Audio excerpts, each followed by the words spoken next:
നമ്മളൊരു ഭക്ഷണശാലയിൽ നിൽക്കുകയാണെങ്കിൽ അവിടെ ഈച്ച ഉണ്ടോ എന്ന് നോക്കാം. ഈച്ച ഉണ്ടെങ്കിൽ തീർച്ചയായിട്ടും അവിടെ നിന്ന് ഭക്ഷണം കഴിക്കാതിരിക്കുന്നതാണ് നല്ല. ഷിഗല്ലയുടെ പ്രത്യേകത ഈ ബാക്ടീരിയ ഏറെക്കാലം ജീവനോടെ ഇരിക്കും, പരിസ്ഥിതിയിൽ ജീവനോടെ ഇരിക്കും. അപ്പോൾ ഷിഗല്ലയുടെ ഒരു പ്രോബ്ലം എന്ന് പറയുന്നത് ഈ 5 വയസ്സിന് താഴെയുള്ള കുട്ടികൾക്കാണ് ഇത് കൂടുതലും പ്രശ്നമായിട്ട്. തുടക്കത്തിൽ സാധാരണ രീതിയിലുള്ള ഡയറിയ ഉണ്ടായതിനു ശേഷം അത് വൻകുടൽ, അതായത് കോളൻ എന്നുള്ള അവയവമുണ്ട്, അതിനെ ബാധിക്കുമ്പോൾ അവിടെ വ്രണങ്ങളുണ്ടാവുകയും അതിനുശേഷമാണ് ഈ രക്തം കാണപ്പെടുക. സംസ്ഥാനത്ത് ഷിഗല്ല രോഗബാധിതരുടെ എണ്ണം അനുദിനം വർദ്ധിച്ചുകൊണ്ടിരിക്കുകയാണ്. ഇക്കഴിഞ്ഞ ദിവസമാണ് കോഴിക്കോട് ഒരു 4 വയസ്സുകാരിക്ക് ജീവൻ പോലും നഷ്ടമായത്.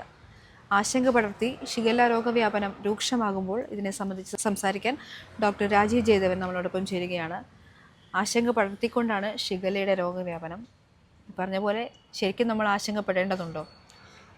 കേരളത്തിൽ അങ്ങനെ അമിതമായിട്ടുള്ള ആശങ്കയുടെ കാരണമില്ല. കാരണം നമ്മളുടെ വാട്ടർ സപ്ലൈ ഇന്ത്യയിലെ മറ്റ് സംസ്ഥാനങ്ങളെ അപേക്ഷിച്ച് നമ്മൾ ബെറ്റർ ഓഫാണ്. പക്ഷേ മഴക്കാലത്ത് നമുക്കറിയാം നമ്മുടെ ജലസ്രോതസ്സുകൾ ഈ സ്യൂവേജ്, ശുചിമുറി മാലിന്യമായിട്ട് കണ്ടാമിനേഷൻ വരാറുണ്ട്. ഇപ്പോൾ നമ്മൾ കിണറാണെങ്കിലും നമ്മളുടെ മറ്റ് കുളങ്ങളിലാണെങ്കിലും എല്ലാം ഈ വെള്ളം ഒഴുകി വന്ന് ചിലപ്പോൾ ഉറവ് വഴിയും അല്ലാതെയും ഒഴുകി വന്ന് ചിലപ്പോൾ ബാക്ടീരിയകൾ അതിനകത്ത് വരാറുണ്ട്. അപ്പോൾ ഷിഗല്ലയുടെ പ്രത്യേകത ഈ ബാക്ടീരിയ ഏറെക്കാലം ജീവനോടെ ഇരിക്കും, പരിസ്ഥിതിയിൽ ജീവനോടെ ഇരിക്കും.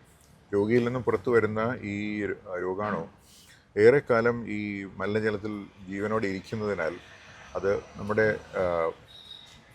ജലസ്രോതസ്സുകളെ കണ്ടാമിനേറ്റ് ചെയ്യുമ്പോഴാണ് നമുക്ക് പ്രശ്നം ഉണ്ടാകുന്നത്. പക്ഷേ ക്ലോറിനേഷൻ വഴിയും അല്ലാതെ RO ഫിൽറ്റർ കൊണ്ടും ഇതിനെ ഒഴിവാക്കാവുന്നതാണ്. പക്ഷേ ഷിഗല്ലയുടെ പ്രത്യേകത അതിൻ്റെ ഇൻഫെക്റ്റീവ് ഡോസ് എന്ന് പറയും. അതിൻ്റെ ബാക്ടീരിയകൾ 10-100 ബാക്ടീരിയയിൽ കുറഞ്ഞ ഒരു എമൗണ്ട് ഉണ്ടെങ്കിൽ പോലും ഒരു രോഗബാധ ഉണ്ടാകാൻ സാധ്യതയുണ്ട്. ഉദാഹരണത്തിന് ഇപ്പോൾ ഒരു ഭക്ഷണശാലയിൽ ജോലി ചെയ്യുന്ന ഒരു വ്യക്തി, ഈ വ്യക്തിക്ക് ഈ രോഗബാധയുണ്ട്, അദ്ദേഹം കൈ കഴുകുകയില്ലെങ്കിൽ, അല്ലെങ്കിൽ ഈ വ്യക്തി കൈ കഴുകുകയില്ലെങ്കിൽ, ടോയ്ലറ്റ് ഉപയോഗിച്ച ശേഷം കൈ കഴുകുകയില്ലെങ്കിൽ ഈ കയ്യിൽ ബാക്ടീരിയ ഉണ്ടായിരിക്കാം. നേരിട്ട് നോക്കുമ്പോൾ അഴുക്കൊന്നുമില്ലെങ്കിലും കയ്യിൽ ബാക്ടീരിയ ഉണ്ടായിരിക്കാം. അപ്പോൾ ഈ ബാക്ടീരിയകൾ ഭക്ഷണസ്ഥാനത്തിലേക്ക് അത് പകരുകയും ആ ഭക്ഷണം കഴിക്കുന്ന എല്ലാവർക്കും തന്നെ ഇത് വരാനും സാധ്യതയുണ്ട്. അപ്പോൾ ഷിഗല്ലയുടെ ഒരു പ്രോബ്ലം എന്ന് പറയുന്നത് ഈ 5 വയസ്സിന് താഴെയുള്ള കുട്ടികൾക്കാണ് ഇത് കൂടുതലും പ്രശ്നമായിട്ട്. കഴിഞ്ഞ വർഷവും നമുക്ക് അറിയാം ഒരു മരണമുണ്ടായി, 3.5 വയസ്സുള്ള കുഞ്ഞാണ് മരണപ്പെട്ടത്. അപ്പോൾ ആ പ്രായം ഉള്ള ആ സെഗ്മെൻറ്റിലുള്ള കുട്ടികൾ കൂടുതൽ സൂക്ഷിക്കണം. അവർക്ക് കൊടുക്കുന്ന ഭക്ഷണം അതുപോലെ ജലം ഇതെല്ലാം സേഫായിരിക്കണമെന്ന് ഉത്തരവാദിത്തപ്പെട്ടവർ ഉറപ്പാക്കുന്നത് നന്നായിരിക്കും. പ്രായം അഡൽട്ട്സിന് അത്രയ്ക്ക് ഒരു പ്രോബ്ലം ഉണ്ടാകാറില്ല. എങ്കിലും കേരളത്തിലെ ഒരു സാഹചര്യം നോക്കുകയാണെങ്കിൽ നമ്മുടെ തൃശ്ശൂർ മെഡിക്കൽ കോളേജിൽ നിന്നും ഒരു പേപ്പറുണ്ട്. അതാണ് ഏറ്റവും ലേറ്റസ്റ്റ് ആയിട്ടുള്ള പേപ്പർ. അതായത് 2025 ഡേറ്റയാണ്. അപ്പോൾ താരതമ്യേന തീവ്രത കുറഞ്ഞ തരം ഷിഗല്ലയാണ് കേരളത്തിൽ കൂടുതലായിട്ട് അവർ കണ്ടെത്തിയത്. എന്ന് വെച്ച് നിസ്സാരമാണെന്നല്ല, പക്ഷേ മറ്റ് സംസ്ഥാനങ്ങൾ, മറ്റ് രാജ്യങ്ങൾ കാണുന്നതിനേക്കാളും അല്പം കൂടി തീവ്രത കുറഞ്ഞ സോണി എന്ന് പറയുന്നത്, ഷിഗല്ല സോണി എന്നാണ് അതിന് പറയുന്നത്, SONNEI. അതാണ് കേരളത്തിൽ കൂടുതലായിട്ട് കഴിഞ്ഞ വർഷം കണ്ടെത്തിയത്. ഈ വർഷത്തെ ഡേറ്റ നമുക്ക് കിട്ടിയിട്ടില്ല. അതുകൊണ്ട് ജലസ്രോതസ്സുകൾ സൂക്ഷിക്കുക എന്നുള്ളതാണ്. അതോടൊപ്പം നമ്മുടെ ആരോഗ്യമന്ത്രി പറഞ്ഞതുപോലെ ഐസ്, പലപ്പോഴും നമ്മൾ ശീതളപാനീയങ്ങളും മറ്റും ഐസ് ഉപയോഗിച്ച് കഴിക്കാൻ നമുക്ക് എല്ലാവർക്കും ഇഷ്ടമാണ്. പക്ഷേ ഈ ഐസ് എവിടെ നിന്ന് വരുന്നു എന്ന് കൂടെ നമ്മൾ അന്വേഷിക്കണം, അല്ലേ? അപ്പോൾ ഉദാഹരണത്തിന് ഇപ്പോൾ സീ ഫുഡ്, മീൻ പ്രിസർവ് ചെയ്യാൻ ഉപയോഗിക്കുന്ന ഐസ് എപ്പോഴും അത് ക്ലീൻ ആകണമെന്നില്ല. അപ്പോൾ ആ ഐസ് നമുക്ക് കുടിവെള്ളത്തിൽ അല്ലെങ്കിൽ കുടിക്കാനുള്ള പാനീയങ്ങൾ ഇടുകയാണെങ്കിൽ തീർച്ചയായിട്ടും അതിനകത്ത് ബാക്ടീരിയകളും മറ്റും ഉണ്ടായിരുന്നിരിക്കാം. അപ്പോൾ അങ്ങനെയുള്ള കാര്യങ്ങൾ ശ്രദ്ധിക്കുക. നമ്മുടെ ക്ലോറിനേറ്റഡ് വാട്ടർ സേഫാണ്.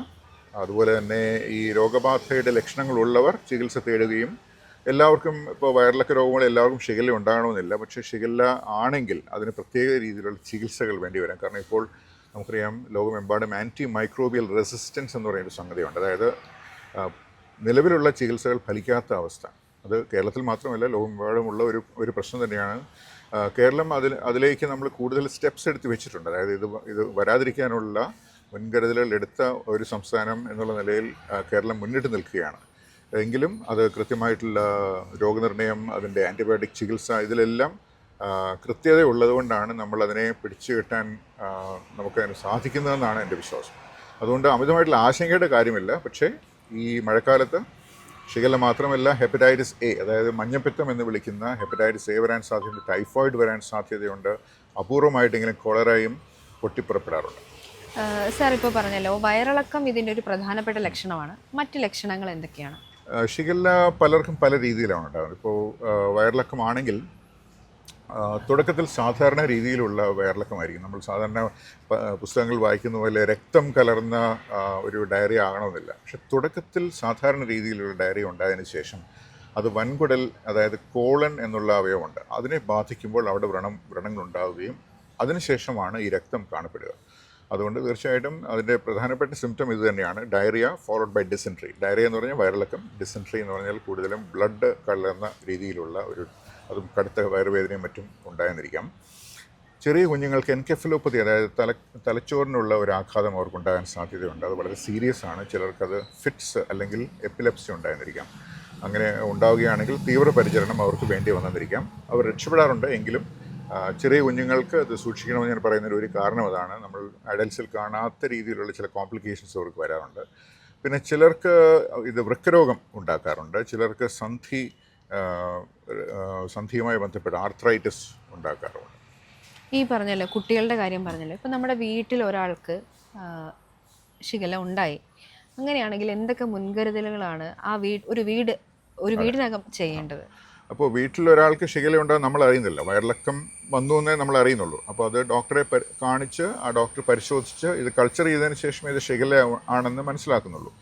അപ്പോൾ ഈ ഷിഗല്ല ബാധിച്ച വ്യക്തി ചികിത്സയ്ക്ക് ശേഷം തിരികെ വീട്ടിൽ വരുമ്പോൾ ഓർക്കേണ്ടത്, ഈ വ്യക്തിയിൽ നിന്നും ഈ രോഗലക്ഷണങ്ങൾ മാറിയതിന് ശേഷവും കുറേ ദിവസത്തേക്ക് ഈ ഷിഗല്ല പുറത്തേക്ക് വന്നിരിക്കാം. അതുകൊണ്ട് ഈ വ്യക്തി ഉപയോഗിക്കുന്ന പാത്രങ്ങൾ, ഈ വ്യക്തിയുടെ ശുചിത്വം, ഇതെല്ലാം വളരെ സൂക്ഷിച്ച് കൈകാര്യം ചെയ്യേണ്ടതാണ്.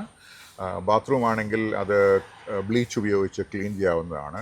പാത്രങ്ങൾ ഇതുപോലെ തന്നെ ബ്ലീച്ചിങ് സൊല്യൂഷൻ ഉപയോഗിച്ച് ക്ലീൻ ചെയ്യുന്നതാണ് അഭികാമ്യം. ആശുപത്രിയിലാണെങ്കിൽ അതിനുള്ള പ്രിക്കോഷൻസ് ആശുപത്രി തന്നെ എടുത്തോളും. പക്ഷേ അമൃതയുടെ ചോദ്യം വീട്ടിൽ വന്നു കഴിഞ്ഞാൽ എങ്ങനെ വേണം എന്നുള്ളതാണ്. അതുപോലെ തന്നെ കൊച്ചു കുഞ്ഞുങ്ങളുമായിട്ടുള്ള സമ്പർക്കം തൽക്കാലം ഒന്ന് ഒഴിവാക്കുക. ഇത് രോഗം പൂർണ്ണമായും ലക്ഷണങ്ങൾ മാറി കുറേ ദിവസം കഴിഞ്ഞ് പൂർണ്ണമായും ഈ ബാക്ടീരിയ ശരീരത്തിൽ നിന്ന് പോയതിന് ശേഷം സാധാരണ ജീവിതത്തിലേക്ക്, സാധാരണ സമ്പർക്കത്തിലേക്ക് മടങ്ങുന്നതാണ് നല്ലത്. ചില പ്രദേശങ്ങളിലാണ് ഇപ്പം കൂടുതലായിട്ട് കേസ് റിപ്പോർട്ട് ചെയ്തിട്ടുള്ളത്. എന്തുകൊണ്ടാണ് ഈ ഒരു ഏരിയ കവർ ചെയ്ത് അങ്ങനെ വരുന്നത്? ഈ പറഞ്ഞ പോലെ വെള്ളത്തിൻ്റെയും ഒക്കെയാണോ?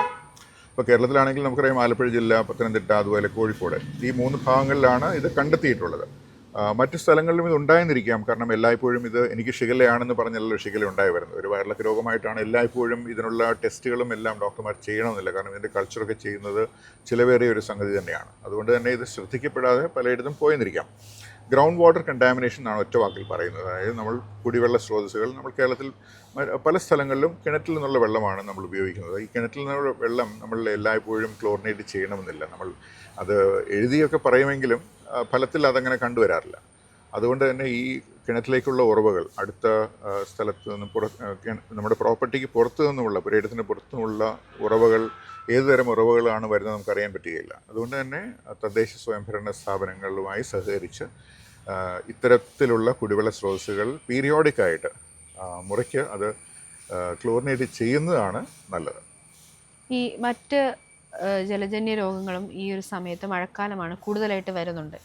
തീർച്ചയായും മഴക്കാലത്ത് ജലജന്യ രോഗങ്ങൾ എന്ന് പറഞ്ഞാൽ ഈ ജലം കുടിക്കുന്നത് വഴിയും, നമ്മളിപ്പോൾ നിലത്ത് നിൽക്കുമ്പോൾ വെള്ളത്തിലാണ് നിൽക്കുന്നതെങ്കിൽ അല്ലെങ്കിൽ നനഞ്ഞ മണ്ണിലാണ് നിൽക്കുന്നതെങ്കിൽ ലെപ്റ്റോസ്പൈറോസിസ് എന്ന് വിളിക്കുന്ന എലിപ്പനിയും നമ്മുടെ ചർമ്മത്തിലുള്ള ചെറിയ സുഷിരങ്ങൾ വഴി ഇതകത്ത് കയറാൻ സാധ്യതയുണ്ട്. പക്ഷേ കുടിവെള്ളം വഴിയും ഭക്ഷണം വഴിയും ഉണ്ടാകുന്ന രോഗങ്ങൾ ഷിഗല്ല, അതുപോലെ ഹെപ്പറ്റൈറ്റിസ് എ എന്ന് വിളിക്കുന്ന വൈറൽ ഹെപ്പറ്റൈറ്റിസ്, അതുപോലെ ഈക്കോളൈ എന്ന് പറഞ്ഞ എല്ലാ ഈക്കോളയും അപകടകാരിയല്ലെങ്കിലും ചില രോഗവാഹകരായിട്ടുള്ള അല്ലെങ്കിൽ രോഗകാരണമായിട്ടുള്ള ഈക്കോളൈകളുണ്ട്. ഈക്കോളൈ കൊണ്ടുള്ള പ്രശ്നങ്ങൾ, പിന്നെ അപൂർവമായിട്ട് കോളറ, പിന്നെ ടൈഫോയിഡ്, ഇത്രയുമാണ് സാധാരണഗതിയിൽ ജലജന്യ രോഗങ്ങളുടെ ഒരു പട്ടികയിൽ ഉണ്ടാവുക. ഈ ഷിഗല്ലയെക്കുറിച്ച് തന്നെ വരികയാണെങ്കിൽ ഇപ്പം 126 പേർക്കാണ് കഴിഞ്ഞ ദിവസം റിപ്പോർട്ട് ചെയ്തിട്ടുള്ളത്. ഇതിൻ്റെ ഒരു വ്യാപനം കൂടാനുള്ള സാധ്യത എത്രത്തോളമാണ്? ഏത് രോഗാണുവിൻ്റെയും വ്യാപനം നമുക്ക് തടയണമെങ്കിൽ അതിന് ചില പബ്ലിക് ഹെൽത്ത് മെഷേഴ്സ് ഉണ്ട്. അത് തീർച്ചയായിട്ടും വളരെ നേരത്തെ തന്നെ കേരളത്തെ പോലുള്ള സംസ്ഥാനത്തിൽ അത് സാധ്യമായതുകൊണ്ടാണ് വലിയ ഔട്ട്ബ്രേക്കുകൾ ഉണ്ടാകാത്തത്. അപ്പോൾ ഈ ഒരു വ്യക്തിയിൽ നിന്ന് വ്യക്തിയിലേക്ക് പകരാതിരിക്കാനുള്ള എല്ലാ മുൻകരുതലുകളും അവിടെ എടുത്തിട്ടുണ്ടാകും. അതുപോലെ സ്രോതസ്സുകൾ, അവിടെയുള്ള ജലം പരിശോധിച്ച് കൃത്യമായിട്ട് എവിടെ നിന്നാണ് ഇത് വന്നതെന്നുള്ള ഇൻവെസ്റ്റിഗേഷൻ, ഇതൊക്കെ ചെയ്യുന്നതിൽ നമ്മുടെ സംസ്ഥാനം വളരെ മുമ്പിൽ തന്നെയാണ്. അതുകൊണ്ട് തന്നെ അതിൻ്റെ ഔട്ട്ബ്രേക്കിൻ്റെ സൈസ് കുറയ്ക്കാൻ നമുക്ക് സാധിക്കുമെന്നുള്ളതാണ് എൻ്റെ വിശ്വാസം. എന്തൊക്കെ മുൻകരുതലുകൾ പ്രധാനമായിട്ടും ഈ ഒരു സമയത്ത് നമ്മൾ എടുക്കണം?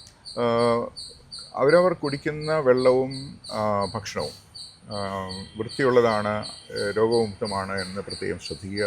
നമ്മളിപ്പോൾ ചൂടാക്കി തിളപ്പിച്ച ഭക്ഷണം കഴിക്കുകയാണെങ്കിൽ ഒരു പ്രശ്നമില്ല. പക്ഷെ നമ്മൾ തണുത്ത ഭക്ഷണം കഴിക്കുകയാണ്, അല്ലെങ്കിൽ ഒരു ഹോട്ടലിൽ നിന്ന് ഭക്ഷണം കഴിക്കുകയാണ്, അല്ലെങ്കിൽ നമ്മൾ എവിടെ നിന്നെങ്കിലും റോഡ് സൈഡിൽ നിന്നോ അല്ലാതെയോ ശീതളപാനീയങ്ങൾ ജ്യൂസൊക്കെ കുടിക്കുകയാണ് എങ്കിൽ അതിലുപയോഗിച്ചിരിക്കുന്ന വെള്ളം എവിടെ നിന്ന് വന്നു, അല്ലെങ്കിൽ അതിൽ ഐസ് ഉപയോഗിച്ചിട്ടുണ്ടെങ്കിൽ ഈ ഐസ് എവിടെ നിന്ന് വന്നു, ഇങ്ങനെയുള്ള ചോദ്യങ്ങൾ നമ്മുടെ മനസ്സിൽ ഉണ്ടാവുകയും അതനുസരിച്ച് പ്രവർത്തിക്കുകയും വേണം. അതുകൊണ്ട് വെള്ളം കുടിക്കുന്നത് കഴിവതും വീട്ടിൽ നിന്നും വെള്ളം കൊണ്ടുപോകാവുന്നതാണ്. ചെറിയൊരു യാത്രയാണെങ്കിൽ നമുക്കൊരു കുപ്പിയിൽ വീട്ടിൽ നിന്നും സേഫായിട്ടുള്ള വെള്ളം കൊണ്ടുപോകാവുന്നതാണ്. പക്ഷേ എല്ലായ്പ്പോഴും നമുക്ക് വീട്ടിൽ നിന്നുള്ള വെള്ളം കുടിക്കാൻ പറ്റണമെന്നില്ല. എങ്കിലും വെള്ളം പ്രത്യേകം ശ്രദ്ധിക്കുക എന്നുള്ളതാണ് ഒറ്റ വാക്കിൽ പറയാനുള്ളത്. പ്രത്യേകിച്ചും നമ്മളൊരു ഭക്ഷണശാലയിൽ നിൽക്കുകയാണെങ്കിൽ അവിടെ ഈച്ച ഉണ്ടോ എന്ന് നോക്കാം. ഈച്ച ഉണ്ടെങ്കിൽ തീർച്ചയായിട്ടും അവിടെ നിന്ന് ഭക്ഷണം കഴിക്കാതിരിക്കുന്നതാണ് നല്ലത്. കാരണം സ്ഥലങ്ങളിൽ നിന്നും വരുന്ന ബാക്ടീരിയകൾ, രോഗാണുക്കളെ നമ്മുടെ ആ പ്രദേശത്ത് കൊണ്ടുചെന്നെത്തിക്കുന്ന ഓർഗാനിസംസാണ് ഈച്ച.